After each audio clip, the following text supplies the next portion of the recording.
Bang. Grabe, karon bitaw nga panahonan no. Makauna-una na lagi kog dautan. Grabe gyud, makauna na lagi kog dautan nga i-install ako ang Messenger. Grabe na gyud, dili na gyud ako mapangbang ako Messenger Ginoo ko. Grabe na karon nga bulan. Laka, busy kis na nga tong mga kaparentihan, mga batchmate. mga inahan sa tong gibata. Uy, Ginoo ko, nganong minana man mo oy nya kana pa yung relatives bitaw nga Ginoo ko, kanang dili gid mo ma-sink in sa imong hunahuna nga mo message siya. Masak na lang ka, dili man kay may ani close. Maski sa Facebook dili gid ka react, Ginoo ko. Dili man lang mag-comment, mga inaana. As in, masak na lang ka nga inani nga bulan, mag-message na. Abi na kung unsa ka importante ang iyang mensahe. Uy, Ginoo ko, wa gabae, magpa-sponsor lang sa ilang reunion. Diyos ko, dili man ta na importante. Uy, Ginoo ko, isa pa. Dili man ta close. Kana bitang okay lang unta kung kana bitang basta ako lang ginahadlok, ako lang ginalilisang sa ilang ko sa mga message nga magpa-sponsor og leksyon. Uy, Ginoo ko, gamantin na mangali direk pan og kape kung sa kabudaw diri sa mong dapita. Magpalitson pa mag-request magpalitson nga wag ko nagpalitson sa akong anak nga na-honor. Ginoo ko kay ang kwarta na agi na siya gigahinan nato nga pinaka-importante. Hinana lang mo kasi yung sayo mag-message sa amo nga magpalitson. Uy, nang-abroad man intawon mi diri kay para sa akong kaugmaon, para sa kaugmaon sa among pamilya. Dili na mga inana nga kapritsuhan. Uy, Ginoo ko, ang importante maayo atong panglawas. Magbantini lang gud mo diag pansit. Uy, bihon oy. At least makakaon. Usa pa naaman siguro mas naapay kaya mga arangan diha nga mga abroad ninyo nga mga ig-agaw.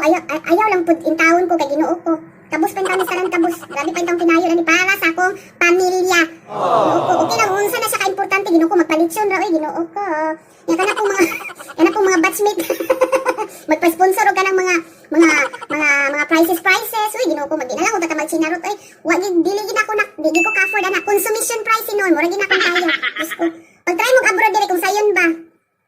Inanak, pag try mo abroad. Yan na po ning uban pud mga kumari na to, mga inahan sa tong binata. Sila naman noon mo mag-request, oy, Ginoo ko, kamo di akong gikugos niyo mga anak.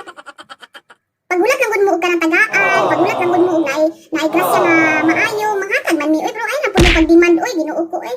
Kabisi ba ng mga demanding, oy, Ginoo ko. Wa ba kay nag-demand ng binata kaninong mga inahan noon, munoy bilabi kayo ka mga oy, Ginoo ko, mga charorot ni kayo sa katanan mo, oy. Oh, gapanliki naman galing niya mo mga kamot, mura naman galing ni bato kay pangkubalan niya, inana mo mang demand. Mura na ba kung mubalik ni diri sa abroad, wala na ba mo ipadala bisan haplas man lang sa among kigol. Haplas man lang sa mga bilat-ang ko nga kung patiol na may kasakit. O mga mo ipadala bisan bulan man lang kinamos. Inana dayon. Dili man ingon sa pagpamuybol na pero murag inana na gyud. Pagulat mo kung tagaan mo, dili kay magdiman-diman mo kay dili sayo nang trabaho abroad. Pag try na mo abroad, ma-feel gid ninyo nga kana among gabation karon, ma-feel na ninyo. Pag try na mo abroad, one time lang. Dili sayo nang abroad oy. Kana mo sweldo, kana mong gihaguan nitaw kinusko sa nang inodoro diri Ginoo ko. Wala intaw na mo hayang-hayangan na namo pangita Ginoo ko nang kamot intaw mi diri. Unang kamo kung makadiman mo sa mo, wagas kaayo pagulat lang mong tagaan mo. Okay. Na naman na diri sa mo kabalo man sad mi mag-una-una. Ug kana sa mga relatives nga nagpa-sponsor og leksyon mo babae. Pag leksyon mo kwan oy. Ayaw lang gud paninuot. Dili oy, okay ra man ang dili. Kanang mag-share tawag blessing pero kanang sobra-sobra pud ba pero inana nga kapos man gyud pasensyahay na lang gid ta. Ug usa pa magpa-feeling close ra mo December magpa-feeling close ra mo na may kinanglanon. Ato pa pag abroad na mo, yun mi nakadoon ninyo na